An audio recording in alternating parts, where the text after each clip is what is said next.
You're watching the AAU TV newsroom live this morning, and we are coming to you from the headquarters of the Association of African Universities here in Accra, Ghana. And my name is Lydia Nyame. And joining me in the studio this morning are Jumai Madaladam Doche. And my name is Ajiman Otrodako. And the headlines for this morning on higher education: African universities set to deepen collaborations, a path while emphasizing the just ended African Universities Week celebration. And in our health news, latest COVID-19 vaccine continue to evolve as more proof for long-lasting immunity emerges. And in addition, total number of COVID-19 cases passes 52.8 million. In our science and technology news update, Apple's new custom-built M1 processor chip poses a great threat to the PC market, especially to Intel and other PC markets. The demand for higher education in Africa has increased as universities across the continent participate in the global knowledge economy and have partnerships across the world. Now, this power the celebration of the African Universities Week on the theme Digital Transformation in African Higher and Tertiary Education amidst a global health pandemic, as African universities reaffirm their effort to collaborate in research, teaching and learning, as well as scholarships. The African Universities Week is celebrated annually by universities in Africa to commemorate the birth of AAU on the 12th of November 1967 in Rabat, Morocco. The week celebration brings together higher education stakeholders across Africa to discuss contemporary issues pertinent to the improvement of the quality and the relevance of higher education to the development of the African continent. This event has become a premier one on the calendar of AAU and has been celebrated by higher education institutions since the year 2000.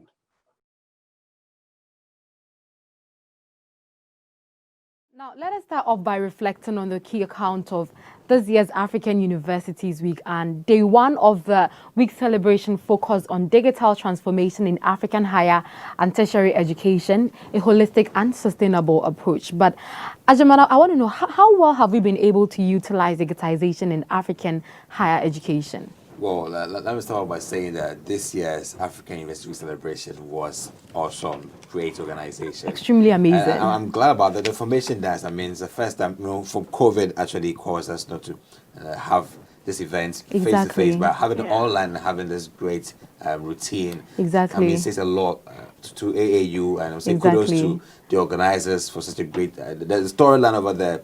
It's just amazing that everyone is inclusive. Yeah. We're all in this together. Yeah. But now back to the main issue, that is the digital transformation and how holistic and sustainable it is for development. It's about time that we migrated from the manual, traditional way of doing things to the digital platform. Exactly. Because we've realized that that is what the universities overseas are doing.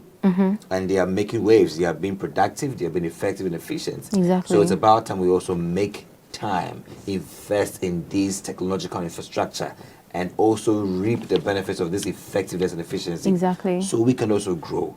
So about time, if we want to sustain our growth holistically, that we must go digital. That's the way to go. That's true. Thank you very much. And now moving to day two of the week celebration, and it also had a theme, reshaping women leadership in a transforming and digitized world. And of course, it is important to reshape women. But Jemima, I want to know, is it important, is it necessary to reshape women in a time like this? Yeah, it is very important because, first of all, when you take the SDG Goal 5, which talks about gender equality, where everyone, male or female, is given an equal opportunity to take up roles to help in national development. And also looking at the women empowerment, which is key to the UN, where women are given the platform, the opportunity to take up leadership positions to help in national development. So at the long way around, women are given the opportunity, the stance, the the way to bring out what's in the them. leadership in them. So I think it's a good step. It's very important. That's very Trajaman. Yeah, you know, if you thought we're still going back to the old way of doing things where women were being relegated to some very menial roles, well, then you better wake up, because it's the game has changed where women are now stepping up for themselves. The power from within that was quite hidden is now being shown. Yeah, that's true. Now women are stepping up to leadership positions and they are doing very well. Exactly. So we just want to eschew that thought of closing the gap on women and now opening women up for so many positions. And you know what? It will interest you to know that currently the vice president-elect for the United States of America is Senator Kamala Harris. Exactly. And it tells us that yes, the women can break the barriers. Exactly. And step up and chart the path for other women to also believe in themselves, that now no one can just relegate you to any other menial role. You can step up and then take the bull by the horn and then make things happen. Exactly. So women can step up and do whatever it is that you see yourself doing. And we're moving to day 3 of the week celebration, and it also ushered in new members who wish to join the AAU. Day 4 of the celebration also worked on the theme research, general establishment and maintenance, and most of it all had an address by the AAU president. And now let's quickly take the address. To the guests from industry and other sectors, distinguished ladies and gentlemen, all protocol observed. On behalf of the governing board of the Association of African Universities and the entire membership of AAU, I take this opportunity to welcome you all from across the length and breadth of the African continent and beyond to this very important event on the calendar's African Higher Education, the celebration of African Universities Week.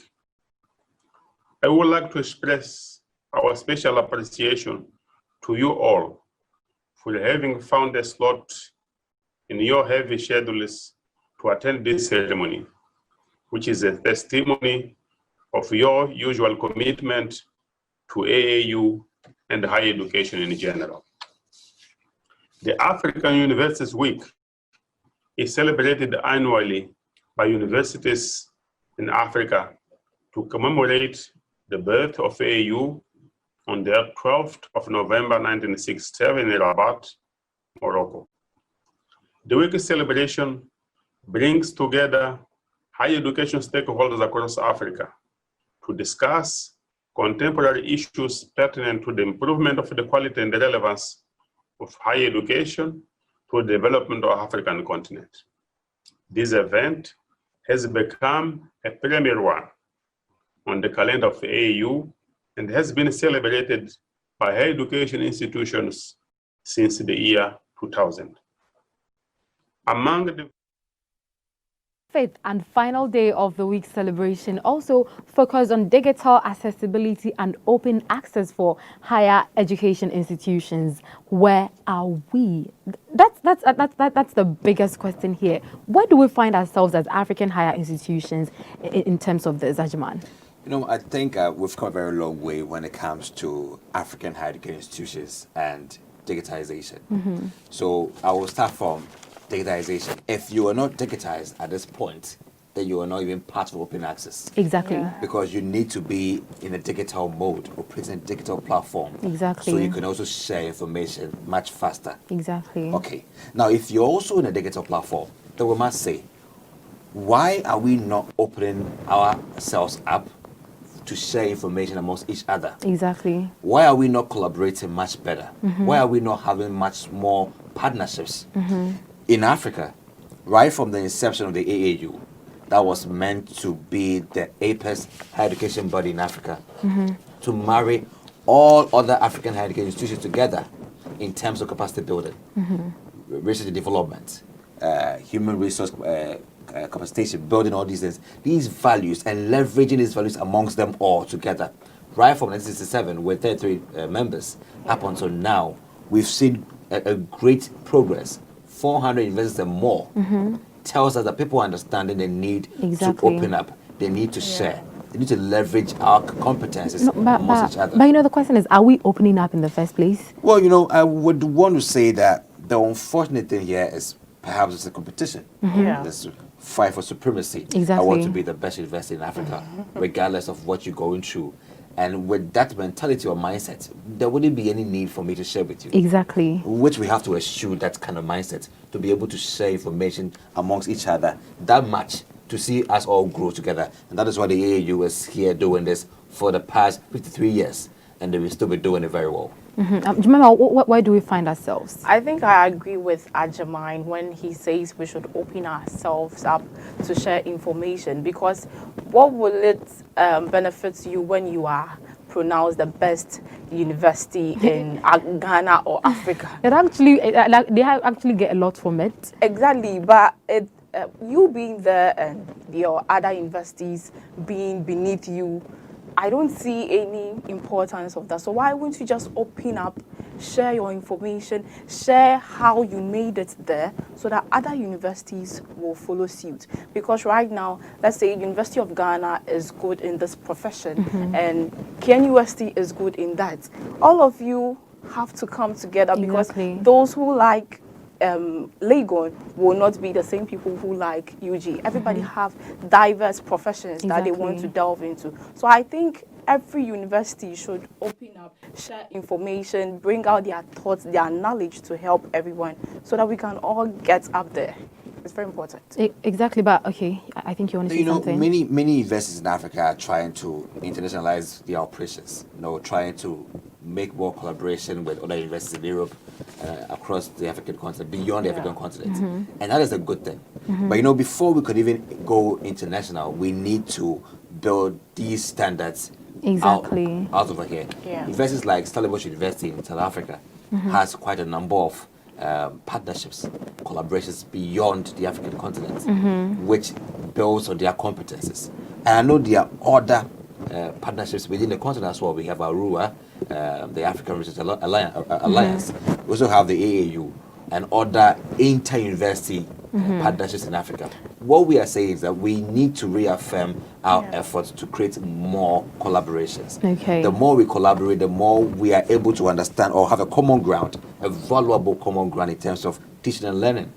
A much more resourceful common ground with regards to research and development. Okay. A much more resourceful ground to building our competences. And that's where we can say that the African continent is making headway in terms of collaboration and partnership. Okay, but Ajima, having said that, I mean, what is preventing African universities from embarking, or let me say, engaging in partnership and collaboration programs? You know, I think what we Jemima earlier mentioned was, no, that test for supremacy. No, we're being controlled here in terms of who's the best university in Africa with your resources. But the question is, who ranks that in the first place? Because it doesn't come from Africans. Yeah, we've got Times Higher Education rankings that's coming from the UK, always ranking universities in Africa in terms of who's the best research, who's the best Exactly. Output, innovation, technology. But when we rely on these rankings, perhaps we want to say, let's maintain our position. And if I want to maintain my position up there, it means I have to compete. Exactly. And in competing, I have to now hoard my information, hoard my findings, hoard my data, and which actually also affecting the good of others. Because if I have the best way or the best pedagogies in teaching and learning, why would I want to share with the university with me in Africa to also know and also excel and compete with me on the top? I'd say that wouldn't help. So maybe we have to eschew all these thoughts of supremacy and competition and see the common ground that we are African universities and we're all going together. We're serving the good of the African continent. Exactly. So we need to open up and create easy access amongst each other so that we share information Exactly. and grow together. I would say it starts from the scratch. You know, sometimes, let me go to our homes. Okay. When you're home, your parents would tell you, it's not like they're telling you not to share, but you know, you sharing is a way of bringing you down or delaying you in a way. Because for instance, if I'm supposed to teach you something and I leave mine and I'm teaching you, that means I'm also lacking. So I think we can start opening up to our information right from the basis. Okay. That conception that you helping someone is actually delaying you should be cut off or should be erased in our African homes. I think that is where it will begin, and it will end well. But Lydia, let me chip in this quickly, okay? I think that beyond the sentiments, let's look at the way forward. Of course. Has there been any technology or any digital platform that has all the information needed with regards to research findings, data, raw data, and suggestions, that every university can say, we have an African research platform that we can all log into and get information? Who is in charge of these data units in these institutions? How are they oriented? How are they also putting this together to ensure that this works? Exactly. Because the sad thing is that these people are the ones stepping on this flow. I mean, the university has signed an agreement to share information, but the one of the data units is not sharing information, or doesn't leave behind proper systems that makes it easy and accessible for someone to also share or disseminate. What is going to happen? We go around in circles. So this must cascade down to all the units involved. They must be involved that, listen, we are trying to share or open access to each other in Africa, and therefore make sure you leave behind very clear information on how we can share appropriately, so we don't get phased up somewhere. Exactly. Thank you very much. And in our health news, also in a live social media chat, Dr. Anthony Fauci, Director of National Institute of Allergy and Infectious Diseases, announces that the first doses of a safe coronavirus vaccine are set to become available in December this year or early January 2021. This is, of course, if everything continues to go smoothly. Percent African Americans, more than 20% Latinx. Why does this matter? Why is diversity important for these trials? Well, Francis, that's a great question, and it is critically important for the following reason. We hope and I believe we will get to the goal of showing that this vaccine is both safe and effective. We really do need to get everyone who could possibly benefit, particularly the most vulnerable in our population, ultimately to receive the vaccine when it is available. The only way we can, with confidence, look at our colleagues of the minority group, the Latinx, the African Americans, those that you mentioned, and say, this vaccine is safe and effective in you because we have proven by a clinical trial that it is. Whereas if they're not represented in the trial, there's always that lingering feeling that it was tested in a group that's not like them. Therefore, are we sure that it is going to work and be safe in them? We get them into the numbers that you just mentioned, which were quite good. You know, we pushed a lot to get there, and we successfully did get there. So the answer to your question is it's critically important to have the diversity that you mentioned. What's the next step now that they've announced they've completed watching this more closely than anybody? What's the likely timetable when there might actually be a vaccine available to the public if all goes well? Well, Francis, we never know absolutely for sure, but the projections that we have that I think and I hope will be reasonably accurate, that we will know sometime in December whether or not we have a safe and effective vaccine. And practically speaking, when will we be able to deploy that vaccine and get it to those individuals who need it the most, namely the prioritization that came from the ACIP and the National Academy of Medicine? I would think conservatively it would be sometime at the very end of December or the beginning of January. So that was Mr. Fauci saying if everything should go well, the first doses of COVID-19 vaccine will arrive in December and will be given to people to actually use it. So he also made a statement that he's hoping by the end of 2021, everything will turn to normal.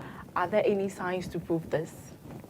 Well, you know, in the Fauci statement, I'll first of all say that he's one credible person, really followed the COVID for quite a long time now. So I really take what he's saying, and if he says that if all things go so well, he will be someone who would take the vaccine, also recommend that others take the vaccine. So I think I believe that. But the most important thing right here is if everything goes very well, which he mentioned, he didn't really tell what exactly plays and everything goes very well. But Yeah. I mean that whatever he means over there, perhaps will be the trials.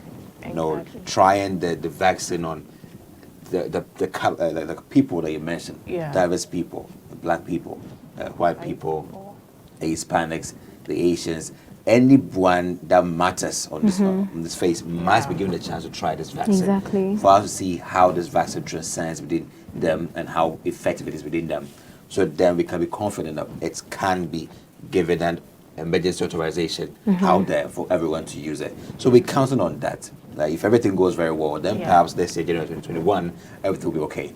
Exactly. I do agree with Ajaman. And I also think this is basically the best news we've had concerning getting a vaccine or a cure or what have you on COVID-19. This is the best because it has, is it 90%? Yeah, 90% effectiveness. And that's so awesome because we've heard of remdesivir and other... Pfizer. Exactly, but this seems to be the best. So personally for me, I'm hoping that, like he said, everything would go on smoothly and then hopefully in December 2020 or January 2021, it would be out. Okay, so by December 2021, it will be out. The coronavirus outbreak that began in Wuhan, China in December 2019, also known as SARS-CoV-2, has resulted in more than 52.8 million infections and nearly 1.3 million deaths worldwide. Surprisingly, COVID-19 has now been reported out in every continent except the Antarctica, with more reports from the Arirang News. Worldwide COVID-19 cases passed a grim milestone on Sunday, with more than 50 million infections reported since the pandemic began. It only took 21 days for the global tally to pass 50 million after it exceeded the 40 million mark mid-October. In addition, according to the latest data from Johns Hopkins University, the global death tally topped 1.2 million, just around 300 days after the virus first emerged from China. The record high number comes amid the second wave of COVID-19, which continues to strike the U.S. and Europe. The U.S., the country with the most confirmed cases and deaths in the world, hit almost 10 million cases and more than 230,000 deaths as of Sunday, according to the Johns Hopkins University tally. These record-breaking figures come after the country reported over 126,000 new cases the day before, marking the highest daily number since the outbreak of the pandemic. This was the fourth day that week for daily cases to surpass the 100,000 mark. Europe has also contributed to the rise in worldwide infections. According to Reuters, there have been nearly 12 million confirmed cases, and the continent accounts for 24% of total COVID-19 deaths worldwide. Over in France, deaths surpassed 40,000 as of Saturday, with a total of 1.7 million confirmed cases. The milestone comes after the country registered new daily records, with over 60,000 counted last Friday alone. Russia also hit their highest daily tally on the same day at over 20,000. Over in Italy, daily COVID-19 infections hit record high numbers on Saturday, with almost 40,000 new cases. Choi Min-jung, Arirang News. So we see a second air of COVID-19 blowing. Right now, their cases are increasing, and it's really surprising. What do you think is the cause? Because we actually thought it was coming down, but right now it seems like it's another blow. Yeah, I find this second spike quite dramatic in terms like how we're seeing this happen, what is happening in terms of the safety protocols that we're not following. But it was mentioned, and the Fauci mentioned that it's going to take a second spike, and a very heavy one, because we learned to grow with COVID and learn more about COVID whilst we knew it. Past 6 months when COVID came from Wuhan, China, we realized that it's a very, very disruptive virus that could last 8 hours in the air. That was also much more, gives more strength when it is in the mode of cold. It can spread faster. That's why I'm surprised that in the Antarctica, we're not finding some COVID cases over there, because in the Antarctica, that's a quite cold environment, the South Pole. And in that environment, there's no COVID Don't you think it's surprising? Maybe nobody left to Antarctica. Perhaps. I think that's unfortunate. So these cases are just growing because the symptomatic, asymptomatic cases are not predictable. These are very dynamic. And it's very, very scary because, I mean, if someone has the virus and you can't be able to identify the person because the person doesn't have any symptoms. It's scary. It's really scary. But personally, I also do think that the cases are escalating because we are not taking the precautionary measures seriously. Yeah. Some people don't think the virus is even real in the first place. So you go out and then you see only a few people wearing their nose mask, only a few people exercising the precautionary measures. So with this, definitely the cases would escalate. So with this, definitely the cases will escalate. Don't go anywhere as we bring you science and technology news after the short pause. Science and technology news on AAU TV News Live, and tensions rise up in the tech market as Apple's custom-built M1 processor and the new MacBook Airs, MacBook Pros, and Mac Minis that are using it serve as a big problem for Intel. Now, the divorce proceedings, which seems a bit tough, will last about 2 years as the prestigious customer Apple gradually ejects Intel's chips from their personal computers. Apple this week becoming the latest computer maker to introduce machines that don't use Intel-based chips. That means the makers of the two major operating systems, Windows and Mac, are both now manufacturing non-Intel computers. So could this upend the market? Well, John Ford is here to tell us. On the other hand, and John, what are you thinking? Well, Becky, not going to lie, this is upending the PC market. If you're Intel, this is bad. I mean, you got AMD attacking you from the mainstream PCs under $1,000. Then you got Microsoft taking a little stab at the high end with an ARM chip in the Surface Pro X. But that was quiet. But now you've got Apple loud, coming for your head. I mean, the claims Apple is making with the M1 chip in the MacBook Pro are insane. They're claiming up to 2.8 times the CPU speed versus Intel and up to 20 hours of battery life. Now, the problem here isn't just that Apple's going and doing its own ARM chip. It's that to compete with Apple, other PC makers are going to look at Intel alternatives too. And that means Intel's either got to do major custom work or amp up chip performance so much that they blow Apple's claims out of the water. And all this is happening as Intel's having trouble manufacturing next-generation chips anyway. Ouch. Intel's in trouble. So, John, it sounds like you don't see a lot of good options for Intel here.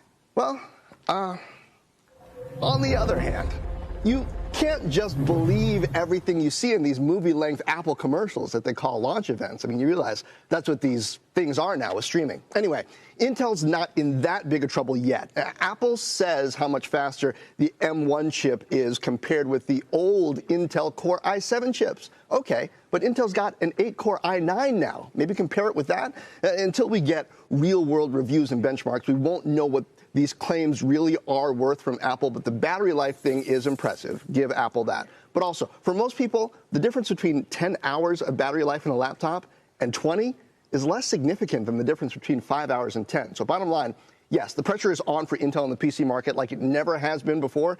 It's not just battling AMD, it's battling Qualcomm and NVIDIA and now Apple. But for Intel, this is a home game. They've made some mistakes, but they know this market. When Intel's new chips come out in 2021, those comparisons are going to look a lot more like a competitive PC market, not an upended one. But, John, if you're in a situation like Apple, why wouldn't you make your own chips if you can control it better, have it more directed, and go beyond? I guess the question becomes, can other companies do the same thing, or is it just Apple who's going to be able to really focus on these things and do so many different things, be experts in lots of different things? Apple's in this unique position, Becky, because they make the Mac operating system themselves. They make so many different components. They're very vertically integrated. Unlike, say, an HP, a Dell, a Lenovo, where they're getting the operating system from Microsoft, they're getting some chips from Intel or AMD, and they're kind of putting it together in their own custom way. So Apple can tune its stuff special. The downside potentially is if Apple doesn't do as great a job with those individual components as specialists like Intel. So not only is Apple trying to make its own CPUs now, it's also trying to make its own 5G chips. Can it do all that at once and craft its products? I mean, Apple's Apple, so maybe they can, but maybe they can't. Have it with our news report on science technology, and we saw how the M1 processor chip is going to turn this around. Apple goes again with their groundbreaking inventions, and there we go. How do you find this? I mean, Intel used to produce these chips for Apple, 5 and all for the motherboard, but now this all being brought together to one M1 chip. And that does the trend. How do you find it? I think this is a game changer, a complete game changer. And this is something that I believe hit Intel by surprise, because for so many years they've been providing the Intel chips for them, and all of a sudden Apple comes up with a much better one than the one that you're providing. So this is it is a bigger surprise to them. And I also think it will cost them a lot, because Apple happens to be their best biggest customer. Exactly. So losing such a customer, it's huge. But you know, the issue about losing the biggest customer means losing the biggest revenue from Apple. Yeah. But what about competition now? Because Apple is not producing chips with Intel. I think this, in a way of, Intel coming up, I think they should do something for themselves, because they are going to lose a lot. Yeah. And in a way of getting themselves back, their financial income back, I think they should also come up with a blow. Yeah, which will help them get to the standards they were. So I think they should. You know, I also do think that they are not just losing Apple right now, because if Apple is basically offering the best that Intel could ever offer, then Apple might end up, let me use might because you never know, might end up poaching other customers of Intel as well, because everyone wants to get the best. Yeah. So there are lots of competition over there with the likes of AMR, AMD, Qualcomm, and all these are chip producers. Exactly. Yeah. But now Apple living Intel means giving Intel great competition right now, because your biggest revenue is now This gone, is the biggest. and it's now competing in the same market. It's the I think biggest divorce in Intel should history. step up their game. Yeah, they should. Well, now that's all for the news. And in wrapping up, let us take a quick recap of our headlines. In higher education, African universities set to deepen collaboration, a path well emphasized in the just ended African Universities Week celebration. And in our health news, latest COVID-19 vaccine continues to evolve as more proof for long-lasting immunity emerges. And in addition, total number of COVID-19 cases passes 52.8 million. And with science technology, Apple's new M1 processor chip poses a big threat to Intel and the PC market. And thank you very much for staying with AAU TV News Live. My name is Lydia Nyame. And I am Jemima Daladam Duche. My name is Ajamal Chudakwa, and I'm glad you spent time with us on the AAU TV Newsroom Live. Spend more time with us and we give you more news and more programs. Have a nice day.